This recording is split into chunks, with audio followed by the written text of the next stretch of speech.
Inilah Injil suci menurut Yohanes.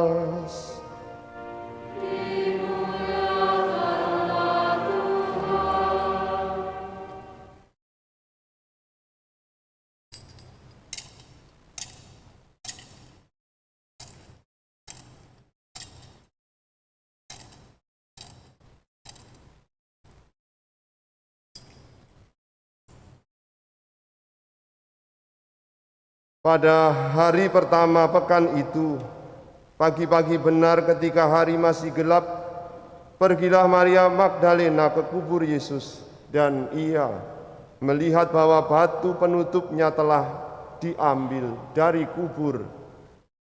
Ia berlari-lari mendapatkan Simon Petrus dan murid yang lain yang dikasihi Yesus. Ia berkata kepada mereka, "Tuhan telah diambil orang dari kuburnya, dan kami tidak tahu di mana ia diletakkan." Lalu berangkatlah Petrus dan murid yang lain itu ke kubur. Keduanya berlari bersama-sama, tetapi murid yang lain itu berlari lebih cepat daripada Petrus, sehingga ia lebih dahulu sampai di kubur. Ia menjenguk ke dalam dan melihat kain kafan terletak di tanah. Akan tetapi ia tidak masuk ke dalam. Kemudian tibalah juga Simon Petrus menyusul dia dan masuk ke dalam kubur itu. Ia melihat kain kafan terletak di tanah, sedang kain peluh yang tadinya ada di kepala Yesus tidak terletak dekat kain kafan itu, tetapi terlipat tersendiri di tempat yang lain.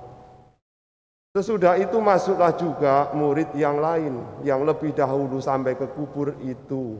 Ia melihatnya dan percaya, sebab selama itu mereka belum mengerti isi kitab suci yang mengatakan bahwa ia harus bangkit dari antara orang mati. Demikianlah sabda Tuhan.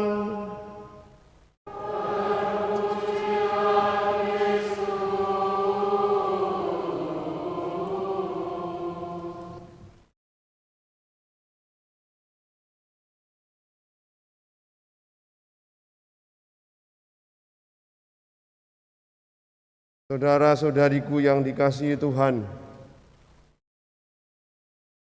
selamat Paskah. Berita Paskah ini yang baru saja kita dengar tadi dari Injil Yohanes bab 20 ayat 1 sampai dengan 9, itu berawal dari pengalaman seorang perempuan bernama Maria Magdalena. Pagi-pagi benar, hari masih gelap di hari pertama pekan itu. Dia pergi ke kubur Yesus.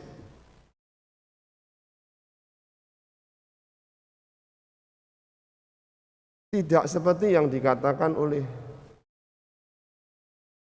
Injil Matius, Markus, dan Yohanes. Dia sendiri, tidak ditemani oleh perempuan-perempuan lain. Dia sendirian. Dia pergi ke kubur itu. Mengapa Yohanes menampilkan ini sendirian? Karena bagi Yohanes, Maria Magdalena lah di antara perempuan-perempuan itu yang paling giat dan bersemangat. Dia yang paling mengasihi Tuhan Yesus. Dalam dirinya tampak rasa kasih yang begitu besar karena ada pengalaman dia diselamatkan oleh Kristus, dosanya yang banyak diampuni.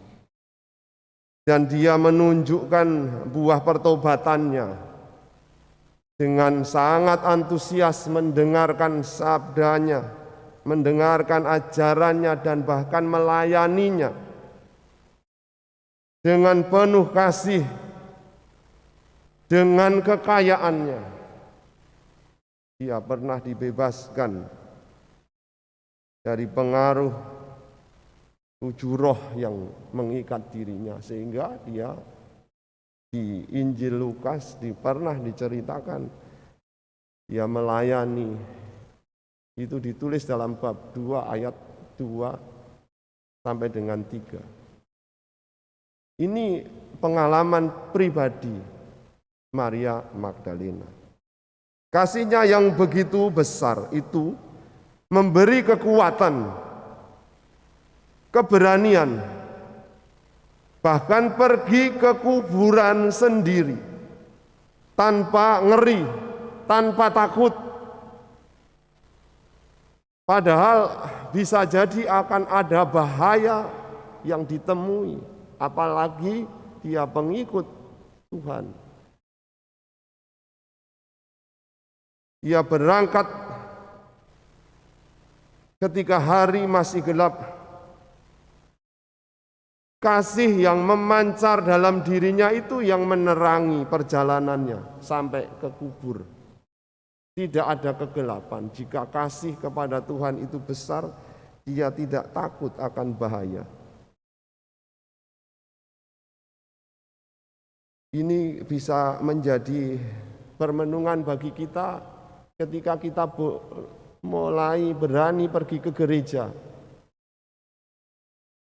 Yang membuat kita bisa pergi ke gereja lagi di masa bayang-bayang pandemi itu karena kasih kita, pengalaman kita yang besar, diampuni, diberkati oleh Tuhan.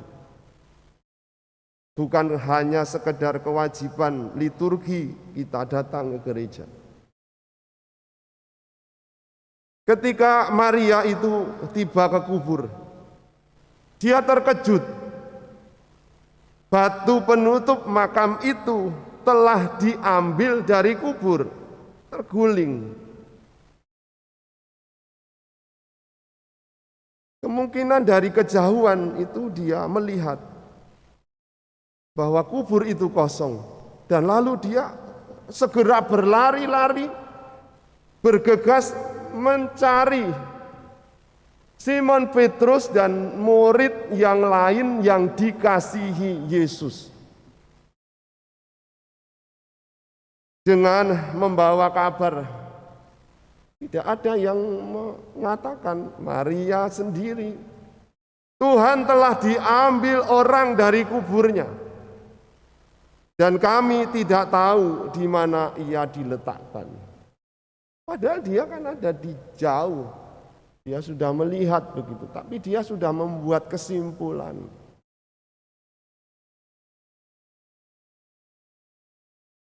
Lihatlah kasihnya seorang Maria Magdalena itu. Begitu dia tahu, lalu berubah menjadi rasa kesal, keluh kesah. Ada kecurigaan dalam dirinya kalau jenazah Tuhan itu dicuri, diambil orang. Dari kasih yang begitu besar tadi berubah. Itulah Yohanes kalau bercerita. Begitu Petrus dan murid yang lain mendengar kabar itu, mereka segera berangkat ke makam itu. Mereka berlari secepat mungkin untuk membuktikan kebenaran dari berita itu.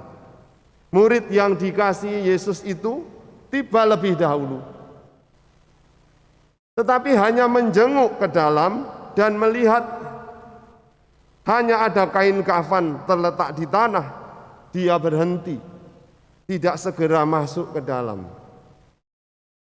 seperti sedang merenung atas peristiwa itu. Tidak lama kemudian Petrus tiba di makam itu. Langsung saja dia masuk ke dalam kubur. Dia yang lebih dahulu masuk ke makam itu. Ia melihat dengan jelas, mengamati, oh ada kain kafan terletak di tanah, oh ada kain peluh yang semula yang biasa digunakan untuk kepala, lalu terlipat rapi di tempat yang lain dan terpisah. Di sini Petrus lebih berani daripada Yohanes.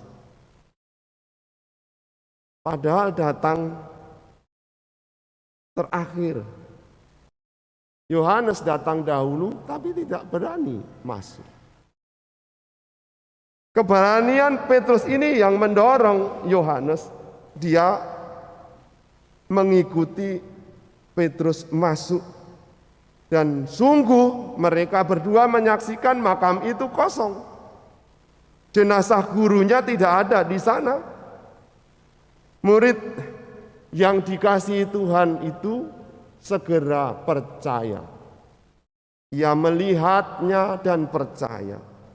Sekarang ganti Yohanes yang lebih dulu percaya daripada Petrus.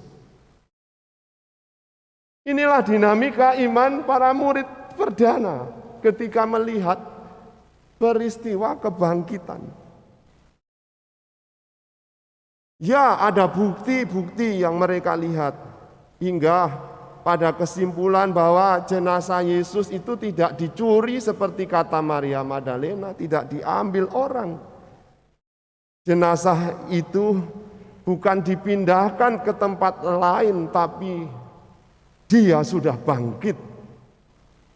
Keyakinan awal para murid inilah, iman akan kebangkitan Tuhan inilah yang mendasari mereka untuk bersaksi. Tapi kita mau menyaksikan, ini masih goyah, ini masih lemah, karena ini masih awal. Seperti keyakinan kita pergi ke gereja di bayang-bayang pandemi, ini masih lemah, mudah goyah. Karena masih awal kita melakukan perayaan longgar. Perlu dipupuk terus, direnungkan terus, dihayati terus. Seperti kata penginjil itu, mengapa mereka demikian? Karena mereka belum mengerti isi kitab suci. Yang mengatakan bahwa dia harus bangkit. Saudara-saudariku yang dikasihi Tuhan, hari ini kita merayakan Paskah kebangkitan Tuhan dengan sedikit longgar. Kalau dihitung dari tahun 2020 di masa pandemi ini ketiga kalinya kita merayakan Paskah, agak sedikit longgar, tidak terbatas. Tidak perlu lagi cemas, khawatir, curiga daripada tahun-tahun kemarin, karena kita pasti ngerti bisa melindungi diri satu sama lain. Kita sudah punya pengalaman 2 tahun itu.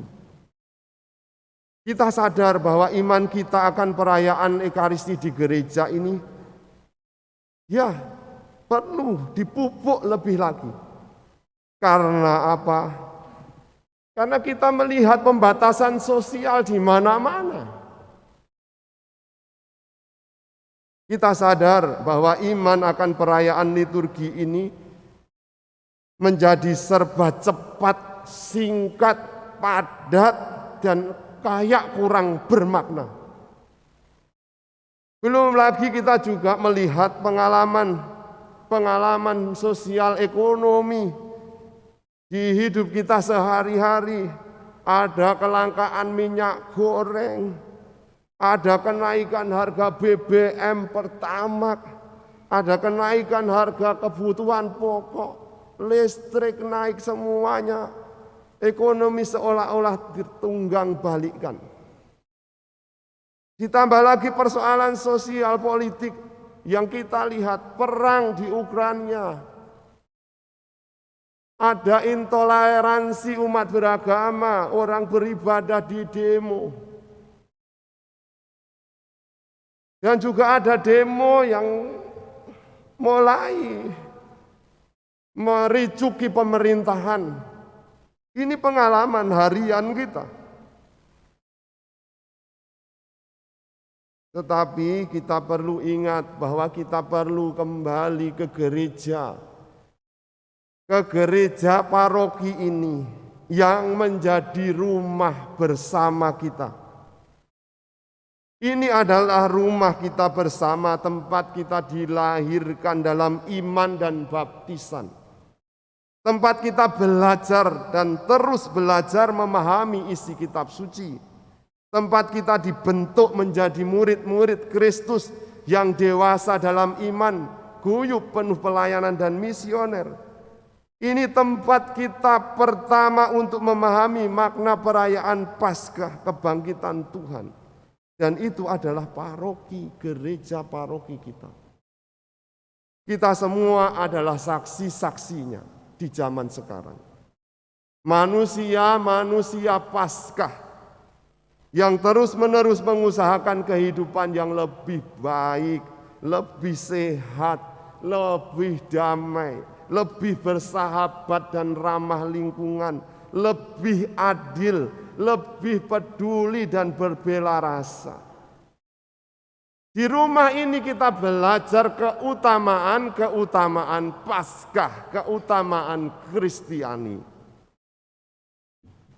Karena Kristus telah bangkit bagi kita. Mari kita bangkit bersama Dia. Haleluya.